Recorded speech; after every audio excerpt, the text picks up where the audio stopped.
Today I start production function concept of the third chapter. The production function of a firm is a relationship between inputs used and output produced by firm. It means the production process of the any firm which uses number of the inputs and that produce some amount of output or goods and services, that the relationship is called as production function.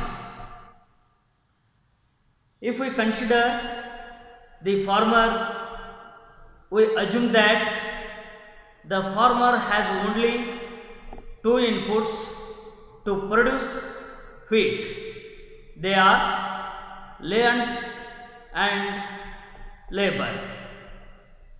A production function tells us the maximum amount of wheat he can produce for a given amount of land that he uses and a given number of hours of labor that he performs.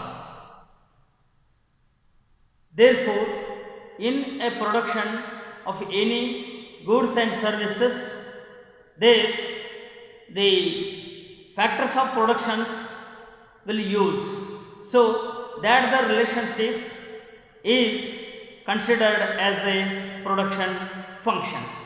Therefore, the production function means it is a relationship between inputs used and output produced by firm. Then suppose that he uses 2 hours of labor or a day and 1 hectare of land to produce a maximum of 2 tons of wheat.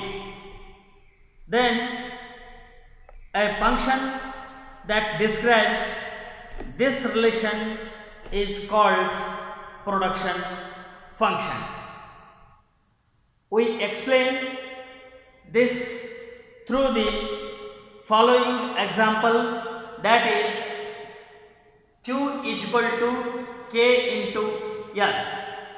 It means the Q stands for amount of wheat production, then K it indicates areas of land in hectares, and L number of hours of work done in a day. This manner tells us the exact relation between inputs and outputs. Here Q it indicates the quantity of output, then K indicates the area of land in hectares, and L it indicates the hours of work done in a day or by the labor. So this the relationship is considering as the production function. ಇಂದು ನಾನು 3ನೇ ಅಧ್ಯಾಯದ ಮೊದಲನೆಯ ಪರಿಕಲ್ಪನೆಯಾದಂಥ ಉತ್ಪಾದನಾ ಬಿಂಬಕದ ಬಗ್ಗೆ ವಿವರಣೆಯನ್ನು ನೀಡುತ್ತೇನೆ. ಉತ್ಪಾದನಾ ಬಿಂಬಕವೆಂದರೆ ಒಂದು ಉದ್ದಿಮೆಯ ಸಂಸ್ಥೆಯು ಕೆಲವು ಆದಾನಗಳನ್ನು ಬಳಸಿಕೊಂಡು ಉತ್ಪಾದನೆಯನ್ನು ಮಾಡುತ್ತದೆ. ಹೀಗಾಗಿ ಬಳಕೆಯಾದಂಥ ಆದಾನ ಮತ್ತು ಉತ್ಪಾದನೆಯಾದಂಥ ಪ್ರಮಾಣಕ್ಕೆ ಇರತಕ್ಕಂಥ ಗಣಿತಾತ್ಮಕ ಸಂಬಂಧವನ್ನು ಉತ್ಪಾದನಾ ಬಿಂಬಕವೆಂದು ಕರೆಯುತ್ತೇವೆ. ಅಂದರೆ ಉತ್ಪಾದನಾ ಬಿಂಬಕವೆಂದರೆ ಒಂದು ಉದ್ದಿಮೆಯ ಸಂಸ್ಥೆಯು ಸರಕುಗಳನ್ನು ಉತ್ಪಾದನೆ ಮಾಡಲು ಅನೇಕ ಆದಾನಗಳನ್ನು ಬಳಕೆ ಮಾಡುತ್ತದೆ. ಹೀಗಾಗಿ ಈ ಬಳಕೆ ಮಾಡಿದಂಥ ಆದಾನಗಳಿಗೂ ಮತ್ತು ಉತ್ಪಾದನೆಯಾದಂಥ ಉತ್ಪಾದನೆಯು ಇರ್ತಕ್ಕಂಥ ನಡುವಿನ ಸಂಬಂಧಕ್ಕೆ ನಾವು ಉತ್ಪಾದನಾ ಬಿಂಬಕವೆಂದು ಕರೆಯುತ್ತೇವೆ. ಉದಾಹರಣೆಗೆ ಒಬ್ಬ ರೈತನನ್ನು ತೆಗೆದುಕೊಂಡಾಗ ಇಲ್ಲಿ ನಾವು ಆ ರೈತನು ಎರಡು ಆದಾನಗಳನ್ನು ಬಳಕೆ ಮಾಡಿಕೊಂಡು ಗೋಧಿಯನ್ನು ಉತ್ಪಾದನೆ ಮಾಡುತ್ತಾನೆ ಎಂದು ಪರಿಗಣಿಸಿದಾಗ ಆ ಎರಡು ಆದಾನಗಳು ಶ್ರಮ ಮತ್ತು ಭೂಮಿ ಆಗಿರುತ್ತದೆ. ಅಂದರೆ ನಾವು ಭೂಮಿ ಮತ್ತು ಶ್ರಮದ ಮೂಲಕ ಒಬ್ಬ ರೈತನು ಗೋಧಿಯನ್ನು ಉತ್ಪಾದನೆ ಮಾಡುತ್ತಾನೆ ಎಂದು ಪರಿಗಣಿಸಿದಾಗ ಇಲ್ಲಿ ಈ ಎರಡು ಆದಾನಗಳನ್ನು ಬಳಕೆ ಮಾಡಿಕೊಂಡು ಗೋಧಿಯನ್ನು ಬೆಳೆಯಲಾಗುತ್ತದೆ. ಇನ್ನು ಇಲ್ಲಿ ಉತ್ಪಾದನೆ ಮಾಡಿದಂತಹ ವಸ್ತು ಅಥವಾ ಗೋಧಿ ಭೂಮಿ ಮತ್ತು ಶ್ರಮವನ್ನು ಬಳಕೆ ಮಾಡಿರುತ್ತದೆ. ಹೀಗಾಗಿ ಗೋಧಿಯನ್ನು ಗರಿಷ್ಠ ಮಟ್ಟದಲ್ಲಿ ಬೆಳೆಯಲು ಈ ಎರಡು ಆದಾನಗಳನ್ನು ಬಳಕೆ ಮಾಡಿದಾಗ ಈ ಆದಾನಕ್ಕೂ ಮತ್ತು ಗೋಧಿಯ ಉತ್ಪಾದನೆಗೂ ಇರತಕ್ಕಂಥ ಸಂಬಂಧವೇ ಉತ್ಪಾದನಾ ಬಿಂಬಕವಾಗಿರುತ್ತದೆ. ಸಪೋಸ್ ರೈತನು 2 ಗಂಟೆ ಅಥವಾ ಒಂದು ದಿನದಲ್ಲಿ 1 ಹೆಕ್ಟೇರ್ ಭೂಮಿಯನ್ನು ಬಳಕೆ ಮಾಡಿ ಗರಿಷ್ಠ 2 ಟನ್ನಷ್ಟನ್ನು ಗೋಧಿಯನ್ನು ಬೆಳೆದಾಗ ಆ ಗೋಧಿಯ ಉತ್ಪಾದನೆ ಮತ್ತು ಆ ಬಳಕೆಯಾದಂಥ ಭೂಮಿ ಮತ್ತು ಶ್ರಮ ಇವುಗಳ ನಡುವಿನ ಸಂಬಂಧವನ್ನು ವಿವರಿಸುತ್ತದೆ. ಅಂದರೆ 2 ಜನ ಶ್ರಮಿಕರಿರಬಹುದು, 1 ಎಕರೆ ಅಥವಾ 1 ಹೆಕ್ಟರ್ ಭೂಮಿ, ಈ 2 ಆದಾನಗಳನ್ನು ಬಳಕೆ ಮಾಡಿ ಗರಿಷ್ಠ 2 ಟನ್ನಿನಷ್ಟು ಗೋಧಿಯನ್ನು ಬೆಳೆದಾಗ ಆ ಗೋಧಿಯ ಉತ್ಪನ್ನ ಮತ್ತು ಆ 2 ಆದಾನಗಳಿಗೂ ಇರ್ತಕ್ಕಂಥ ಸಂಬಂಧವು ನಾವು ಉತ್ಪಾದನಾ ಬಿಂಬಕವೆಂದು ಪರಿಗಣಿಸುತ್ತೇವೆ. ಇನ್ನು ಈ ಉತ್ಪಾದನಾ ಬಿಂಬಕವನ್ನು ಒಂದು ಉದಾಹರಣೆಯ ಮೂಲಕ ನಾವು ವಿವರಿಸಲು ಸಾಧ್ಯ. ಅಂದರೆ ಉದಾಹರಣೆಗಾಗಿ ನಾವು Q = K × L ಎಂದು ಬರೆದಾಗ ಇಲ್ಲಿ Q ಎನ್ನುವುದು ಗೋಧಿಯ ಉತ್ಪನ್ನವನ್ನು ತೋರಿಸುತ್ತದೆ, K ಎನ್ನುವುದು ಗೋಧಿಯ ಉತ್ಪಾದನೆಗೆ ಬಳಕೆಯಾದಂಥ ಭೂಮಿ ಅಂದರೆ ಹೆಕ್ಟರ್ನಲ್ಲಿ ವಿವರಿಸುತ್ತದೆ. ಇನ್ನು L ಎನ್ನುವುದು ಗೋಧಿಯ ಉತ್ಪಾದನೆಗೆ ತೊಡಗಿದಂಥ ಶ್ರಮ ಅಥವಾ ಗಂಟೆಯನ್ನು ವಿವರಿಸುತ್ತದೆ. ಹೀಗಾಗಿ K ಮತ್ತು Lಗಳೆರಡೂ ಆದಾನಗಳು ಕೆಲವೊಂದಿಷ್ಟು ಪ್ರಮಾಣದ ಗೋಧಿಯನ್ನು ಉತ್ಪಾದನೆ ಮಾಡುತ್ತದೆ ಎಂಬುದು ಇದರ ವಿವರಣೆ. ಹೀಗಾಗಿ ಈ ಗೋಧಿಯ ಉತ್ಪಾದನೆ ಮತ್ತು ಈ ಆದಾನಗಳಿಗೂ ಇರತಕ್ಕಂಥ ಸಂಬಂಧವು ಉತ್ಪಾದನಾ ಬಿಂಬಕವಾಗಿರುತ್ತದೆ.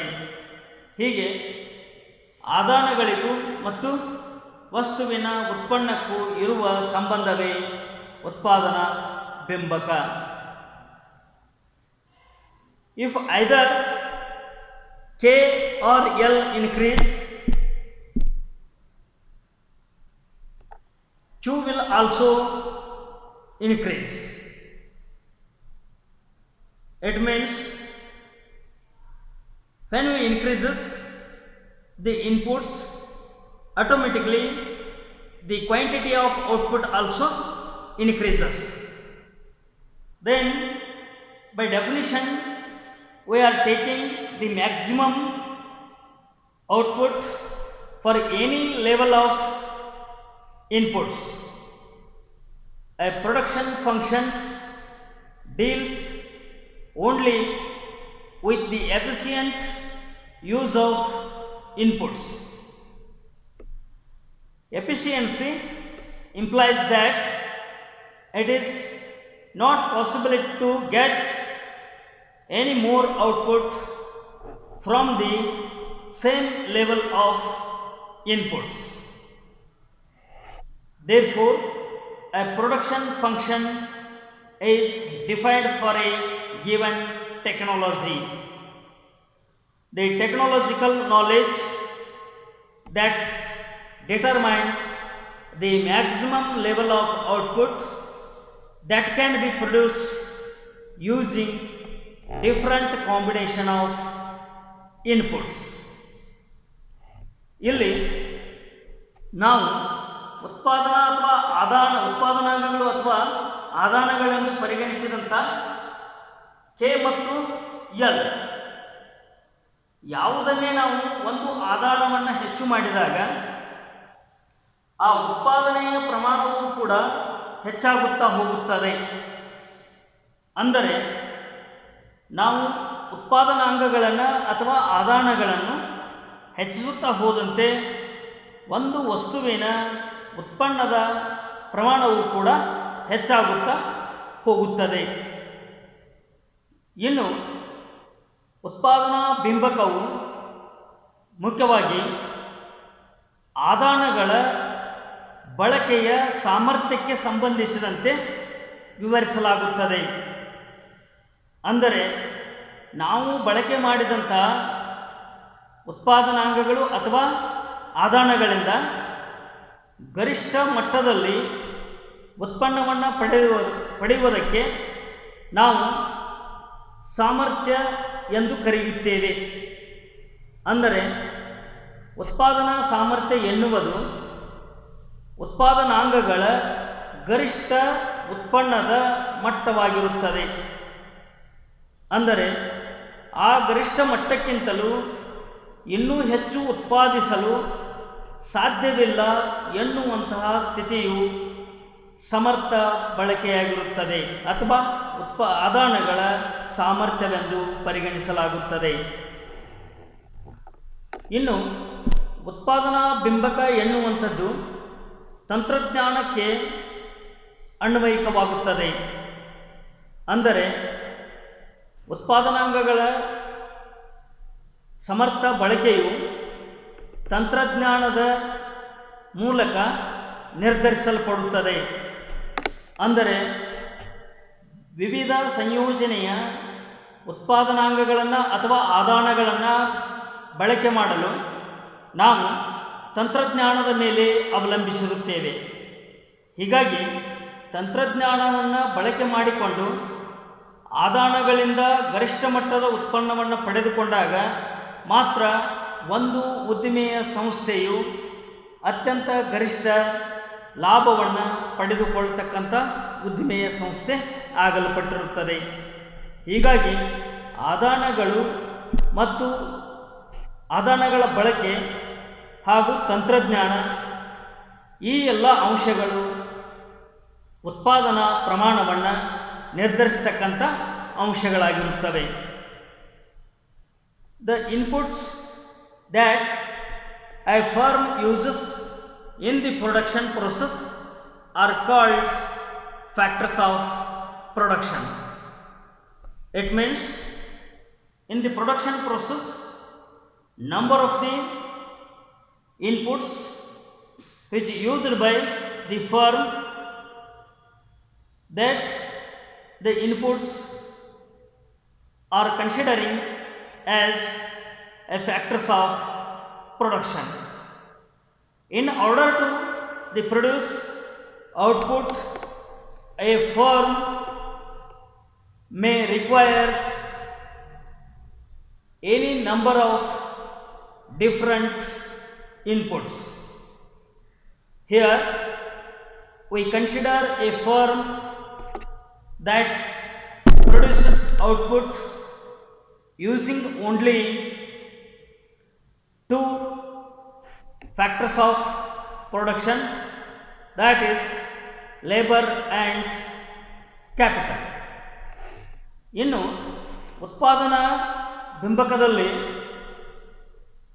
ಪ್ರತಿಯೊಂದು ಉದ್ದಿಮೆಯ ಸಂಸ್ಥೆಯು ಉತ್ಪಾದನೆಯನ್ನು ಮಾಡಬೇಕಾದರೆ ಅನೇಕ ಆದಾನಗಳನ್ನು ಬಳಸಿಕೊಳ್ಳುತ್ತದೆ. ಹೀಗಾಗಿ ಉತ್ಪಾದನಾ ಪ್ರಕ್ರಿಯೆಯಲ್ಲಿ ತೊಡಗಲ್ಪಟ್ಟಂಥ ಆದಾನಗಳಿಗೆ ನಾವು ಉತ್ಪಾದನಾಂಗಗಳೆಂದು ಕರೆಯುತ್ತೇವೆ. ಅಂದರೆ ಸರಕು ಸೇವೆಗಳ ಉತ್ಪಾದನೆಗೆ ಸಹಾಯಕವಾಗಬಲ್ಲಂಥ ಯಾವುದೇ ಸಂಪನ್ಮೂಲವು ನಾವು ಉತ್ಪಾದನಾಂಗಗಳೆಂದು ಪರಿಗಣಿಸುತ್ತೇವೆ. ಇನ್ನು ಒಂದು ಉದ್ದಿಮೆಯ ಸಂಸ್ಥೆ ಒಂದು ವಸ್ತುವನ್ನು ಉತ್ಪಾದಿಸಲು ಅನೇಕ ಅಥವಾ ವಿಭಿನ್ನ ರೀತಿಯ ಸಂಪನ್ಮೂಲಗಳ ಅವಶ್ಯಕತೆಯನ್ನು ಹೊಂದಿರುತ್ತದೆ. ಹೀಗಾಗಿ ಇಲ್ಲಿ ನಾವು ಒಂದು ಉದ್ದಿಮೆಯ ಸಂಸ್ಥೆಯು ಉತ್ಪಾದನೆ ಮಾಡ್ತಿರ್ತಕ್ಕಂಥ ವಸ್ತುವನ್ನು ಉತ್ಪಾದನೆ ಮಾಡಲು ಎರಡು ಆದಾನಗಳನ್ನು ಬಳಕೆ ಮಾಡುತ್ತದೆ ಎಂದು ಪರಿಗಣಿಸುತ್ತೇವೆ. ಅವುಗಳೆಂದರೆ ಶ್ರಮ ಮತ್ತು ಬಂಡವಾಳ, ಅಂದರೆ ಲೇಬರ್ ಆ್ಯಂಡ್ ಕ್ಯಾಪಿಟಲ್. ಶ್ರಮ ಮತ್ತು ಬಂಡವಾಳವನ್ನು ಬಳಕೆ ಮಾಡಿ ಸರಕನ್ನು ಉದ್ದಿಮೆಯ ಸಂಸ್ಥೆ ಉತ್ಪಾದನೆ ಮಾಡುತ್ತದೆ ಎಂದು ಪರಿಗಣಿಸಲಾಗುತ್ತದೆ. Our production function, the maximum quantity of output that can be produced by using different combination of these two factors of production, that is labor and capital. ಇನ್ನು ನಾವು ಉತ್ಪಾದನಾ ಪ್ರಕ್ರಿಯೆಯಲ್ಲಿ ಒಂದು ಉದ್ದಿಮೆಯ ಸಂಸ್ಥೆಯು ಗರಿಷ್ಠ ಮಟ್ಟದ ಉತ್ಪನ್ನವನ್ನು ಪಡೆಯಲು ಎರಡು ಉತ್ಪಾದನಾಂಗಗಳು, ಅಂದರೆ ಶ್ರಮ ಮತ್ತು ಬಂಡವಾಳದ ಅನೇಕ ಸಂಯೋಜನೆಗಳನ್ನು ಬಳಕೆ ಮಾಡುತ್ತದೆ ಎಂದು ತಿಳಿದುಕೊಳ್ಳಬೇಕು. ಅಂದರೆ ಒಂದು ಉದ್ದಿಮೆಯ ಸಂಸ್ಥೆಯು ಗರಿಷ್ಠ ಮಟ್ಟದಲ್ಲಿ ಉತ್ಪಾದನೆಯನ್ನು ಮಾಡಬೇಕಾದರೆ ಎರಡು ಆದಾನಗಳ ವಿವಿಧ ಸಂಯೋಜನೆಗಳನ್ನು ಬಳಕೆ ಮಾಡಿಕೊಂಡು ಅದರ ಮೂಲಕ ಗರಿಷ್ಠ ಉತ್ಪಾದನೆಯನ್ನು ಮಾಡಲು ಪ್ರಯತ್ನಿಸುತ್ತಿರುತ್ತದೆ. Here we will write the production function as Q, production function as Q is equal to function of L and K. It means here the Q stands for the quantity or maximum output, then L stands for labor, then K indicates the capital. So here when they uses number of the inputs for the production, that the relation is considering as the production function. Therefore the every firm in the economy which uses number of the factors of production for its output. Then ಇಲ್ಲಿ ಉತ್ಪಾದನೆಯನ್ನು ಒಂದು ಉದ್ದಿಮೆಯ ಸಂಸ್ಥೆಯು ಗರಿಷ್ಠ ಮಟ್ಟದಲ್ಲಿ ಮಾಡುತ್ತದೆ ಎಂದು ಪರಿಗಣಿಸಿದಾಗ ನಾವು ಎರಡು ಉತ್ಪಾದನಾಂಗಗಳನ್ನು ಪರಿಗಣಿಸುತ್ತೇವೆ ಎಂದು ತಿಳಿಸಲಾಗಿದೆ. ಅಂದರೆ ಅದು ಶ್ರಮ ಮತ್ತು ಬಂಡವಾಳ. ಅಂದರೆ ಒಂದು ಉದ್ದಿಮೆಯ ಸಂಸ್ಥೆಯು ಗರಿಷ್ಠ ಮಟ್ಟದಲ್ಲಿ ಉತ್ಪಾದನೆ ಮಾಡಬೇಕಾದರೆ ಶ್ರಮ ಮತ್ತು ಬಂಡವಾಳದ ವಿವಿಧ ಸಂಯೋಜನೆಗಳನ್ನು ಬಳಕೆ ಮಾಡಬೇಕಾಗುತ್ತದೆ. ಹೀಗಾಗಿ ಶ್ರಮ ಮತ್ತು ಬಂಡವಾಳದ ಮೂಲಕ ನಾವು ಉತ್ಪಾದನಾ ಬಿಂಬಕವನ್ನು ವಿವರಿಸಬೇಕಾದರೆ ಈ ಸೂತ್ರದ ಮೂಲಕ ವಿವರಿಸುತ್ತೇವೆ. ಅಂದರೆ ಉತ್ಪಾದನಾ ಬಿಂಬಕ ಎನ್ನುವುದು Q equal to function of L K. ಅಂದರೆ ಇಲ್ಲಿ ಕ್ಯೂ ಎನ್ನುವುದು ಗರಿಷ್ಠ ಉತ್ಪನ್ನದ ಪ್ರಮಾಣವನ್ನು ತೋರಿಸುತ್ತದೆ. ಎಲ್ ಎನ್ನುವುದು ಶ್ರಮವನ್ನು ಬಿಂಬಿಸುತ್ತದೆ. ಕೆ ಎನ್ನುವುದು ಬಂಡವಾಳವನ್ನು ಪ್ರತಿನಿಧಿಸುತ್ತದೆ. ಹೀಗಾಗಿ ಒಂದು ಉದ್ದಿಮೆಯ ಸಂಸ್ಥೆಯು ಗರಿಷ್ಠ ಮಟ್ಟದಲ್ಲಿ ಉತ್ಪಾದನೆ ಮಾಡಬೇಕಾದರೆ ಇಲ್ಲಿ ಶ್ರಮ ಮತ್ತು ಬಂಡವಾಳಗಳನ್ನು ಬಳಕೆ ಮಾಡಿ ಗರಿಷ್ಠ ಮಟ್ಟದ ಉತ್ಪನ್ನವನ್ನು ಉತ್ಪಾದನೆ ಮಾಡುತ್ತದೆ ಎಂಬುದನ್ನು ಇದು ವಿವರಿಸುತ್ತಾ ಹೋಗುತ್ತದೆ. This the relationship explained through the table, that is the production function. ಇನ್ನು ಉತ್ಪಾದನೆಯ ಬಿಂಬಕದ ಈ ಸೂತ್ರವನ್ನು ನಾವು ಇಲ್ಲಿ ಕೋಷ್ಟಕದ ಮೂಲಕ ವಿವರಣೆಯನ್ನು ಮಾಡಬಹುದು. ಅಂದರೆ ಕೋಷ್ಟಕವು ಉತ್ಪಾದನಾ ಬಿಂಬಕ ಎಂದು ತೋರಿಸುತ್ತದೆ. ಹೀಗಾಗಿ ಉತ್ಪಾದನಾ ಬಿಂಬಕವನ್ನು ಒಂದು ಕೋಷ್ಟಕದ ಮೂಲಕ ನಾವು ವಿವರಣೆಯನ್ನು ಮಾಡಬಹುದು. ಇಲ್ಲಿ ಒಂದು ಕಡೆ ನಾವು ಎಡಗಡೆ ಭಾಗದಲ್ಲಿ ಶ್ರಮದ ಬಗ್ಗೆ, ಶ್ರಮವನ್ನು ಹಾಗೂ ಮೇಲಿನ ಭಾಗದಲ್ಲಿ ಬಂಡವಾಳವನ್ನು ತೋರಿಸಲಾಗಿದೆ. ಇವುಗಳನ್ನು ಫ್ಯಾಕ್ಟರ್ಸ್ ಅಂದರೆ ಉತ್ಪಾದನಾಂಗಗಳು ಎಂದು ಪರಿಗಣಿಸಲಾಗಿದೆ. ಹೀಗಾಗಿ ಈ ಎರಡು ಉತ್ಪಾದನಾಂಗಗಳನ್ನು ಒಂದು ಕಡೆ ಶ್ರಮ ಮತ್ತು ಬಂಡವಾಳವೆಂದು ಪರಿಗಣಿಸಿ ಅವುಗಳ ನಡುವಿನ ಸಂಬಂಧವನ್ನು ಅಥವಾ ಅವುಗಳ ಬಳಕೆಯ ಸಂಬಂಧವನ್ನು ಕೋಷ್ಟಕದ ಮೂಲಕ ವಿವರಿಸಲಾಗಿದೆ. The example of production function is given in the table. Then the left column shows the labors and top of the table which shows the capital. These two are the factors of production. So here the left column shows the amount of labor. As we move to the right along any row, the capital increases, and as we move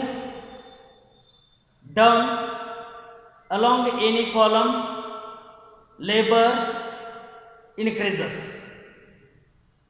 When we move the downward, here we increases number of the labors, that may be 1, 2, 3, 4, 5 and 6 like this.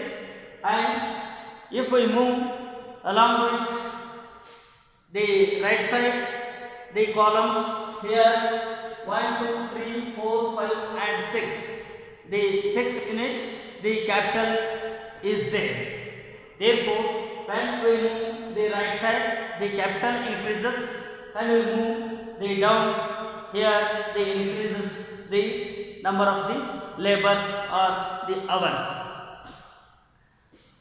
Then for different value of the two factors, the table shows the corresponding output levels. Here both the inputs are necessary for the production. If any one of the inputs becomes zero, there will be no production, which this shows in the table. If there is the labor zero, in that moment there is no any production.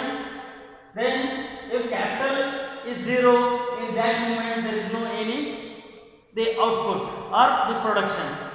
Therefore, both the inputs are very necessary to production of goods and services. If any one the inputs become a zero, in that moment there will be no the production. Therefore, the both inputs are positive output will be positive. As we increase the amount of any input, it means both the inputs are very important. When they are positive, output is also the positive or the higher the quantity. ಇನ್ನು ಉತ್ಪಾದನಾಂಗಗಳನ್ನು ಶ್ರಮ ಮತ್ತು ಬಂಡವಾಳ ಎರಡನ್ನು ಪರಿಗಣಿಸಿದಾಗ ಇಲ್ಲಿ ನಾವು ಶ್ರಮವನ್ನು ತೆಗೆದುಕೊಂಡಾಗ ನಾವು ಕೆಳಗಡೆ ಬಂದಂತೆ ಶ್ರಮದ ಪ್ರಮಾಣ ಹೆಚ್ಚಾಗುತ್ತಾ ಹೋಗುತ್ತದೆ.